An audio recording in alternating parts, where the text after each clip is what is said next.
आखिर नीतीश कुमार चाहते क्या हैं? मतलब एक बार वो खुलकर एनडीए की बैठक बुला ले। ये बात सही है कि एनडीए की बैठक अब मुश्किल से ही होती है, लेकिन होती तो है ना। एनडीए की बैठक बुला ले नीतीश कुमार, उसमें आमने सामने बैठकर अमित शाह से बात कर ले। लेकिन ये जो नीतीश कुमार हर दिन कर रहे हैं दोस्तों, एक एक दिन हर दिन नीतीश कुमार सरकार को जो घाव दे रहे हैं, कैसे झेल पाएगी ये सरकार?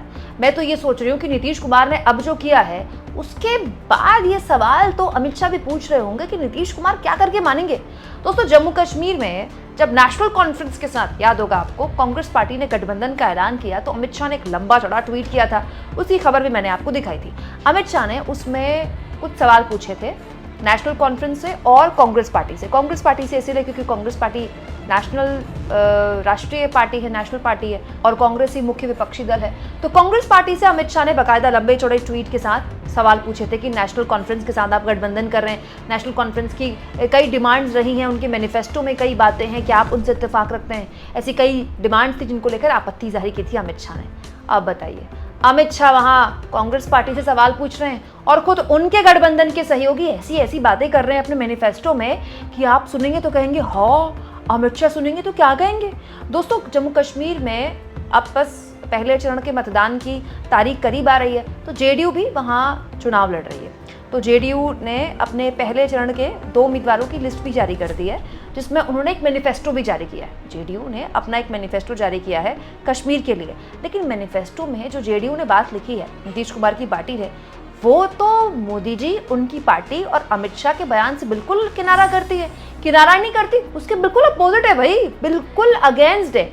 दोस्तों, वो पार्टी जेडीयू जो कि एनडीए का हिस्सा है और मोदी जी की एक प्रमुख बैसाखी में से एक है, उनके मुखिया की पार्टी। तो जेडीयू के घोषणा पत्र में से हिंदुस्तान टाइम ने बाकायदा एक आर्टिकल छापा है जिसमें लिखा गया है, review cases and facilitate the release of political prisoners and stone peddlers to promote peace and reconciliation. मतलब जेडीयू का घोषणा पत्र ये कहता है कि जेडीयू ये चाहती है कि वो पत्थरबाज या राजनीतिक बंदी जो कि जेल में बंद हैं, उनको छोड़ा जाए। और ये सब क्यों किया जाए? ताकि पीस, शांति आ पाए और रिकंसिलिएशन यानी कि आपसी बातचीत बढ़ पाए।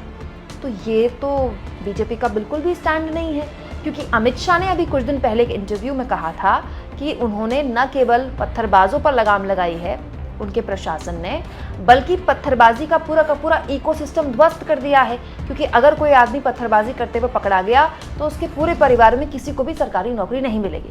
दोस्तों, ये बात सही है कि पत्थरबाजों ने कश्मीर के लोगों को, कश्मीर की शांति को बहुत नुकसान पहुंचाया है और इससे दोनों तरफ का नुकसान हुआ है। और ये बात भी बिल्कुल सही है कि हाल के दिनों में उसमें काफ़ी लगाम भी लगी है। लेकिन ये तो मामला बिल्कुल अलग था ना, और इस बार के चुनाव में ये मुद्दा भी नहीं है।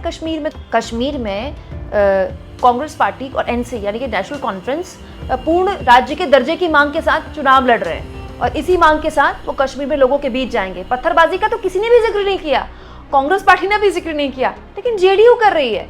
जेडीयू कह रही है कि वो पत्थरबाज जिनके खिलाफ अमित शाह इतना सख्त एक्शन लेने के लिए अपनी पीठ थपथपा रहे हैं, जेडीयू चाहती है कि उनको जेल से रिहा कर दिया जाए, उनको जेल से बाहर आने दिया जाए, ताकि बातचीत हो पाए और शांति कायम हो पाए। दोस्तों, जेडीयू के स्टेट प्रेसिडेंट हैं कश्मीर के जीएम शाहीन, उनका यहाँ पर वक्तव्य छपा है कि हमारे पास जानकारी है कि 840 जो पत्थरबाज हैं उनको अलग अलग जेलों में रखा गया है कश्मीर घाटी की, और हम ये चाहते हैं कि उन्हें बाहर किया जाए। और ये तब था जब पीडीपी की सरकार थी। दोस्तों, आप जानते हैं पीडीपी के साथ बीजेपी ने सरकार बनाई थी, बाद में बीजेपी ने अपना समर्थन वापस ले लिया था और पीडीपी की सरकार गिर गई थी। उसके बाद से लगातार कश्मीर में एलजी का शासन है। उसके बाद दोस्तों कश्मीर से धारा 370 हटी, तो वैसे भी हालात अलग तरह के थे।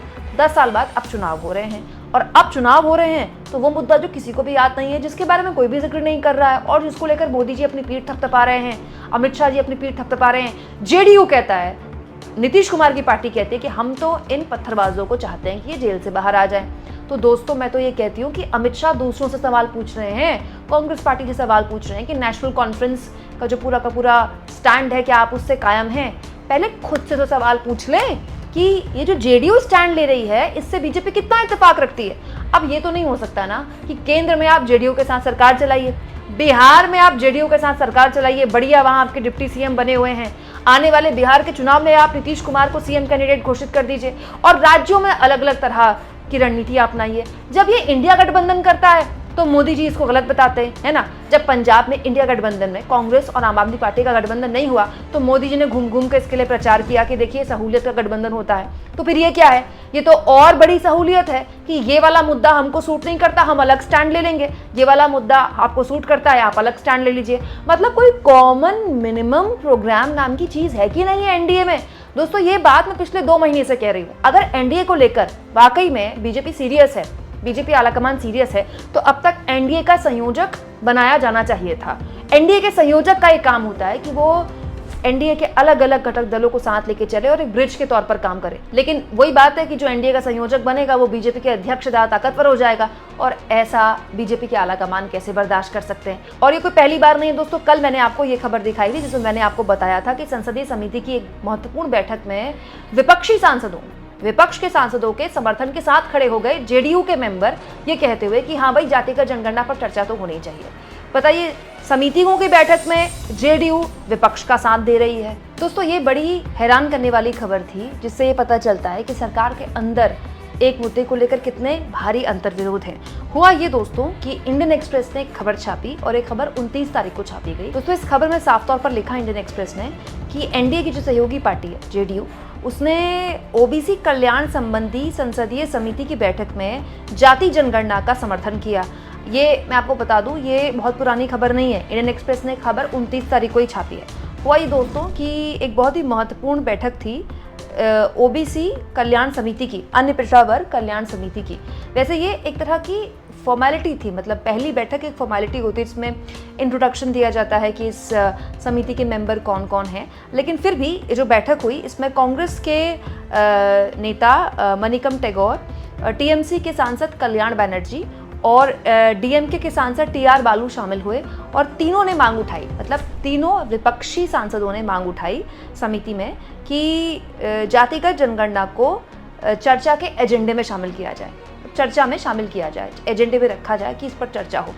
अब एनडीए के बाकी सहयोगियों का इस पर क्या रुख था ये तो नहीं छपा इंडियन एक्सप्रेस ने, लेकिन इंडियन एक्सप्रेस ने अपने सूत्रों के हवाले से छापा है कि जेडीयू ने इसमें सहमति जाहिर की।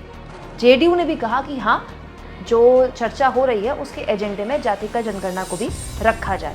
दोस्तों जेडीयू बच सकती थी ऐसे किसी बैठक में, ऐसे किसी भी बात को रखते हुए, लेकिन उसने ऐसे बचने से भी किनारा कर लिया। उसने कहा कि हाँ आप कीजिए, इसमें चर्चा होनी चाहिए।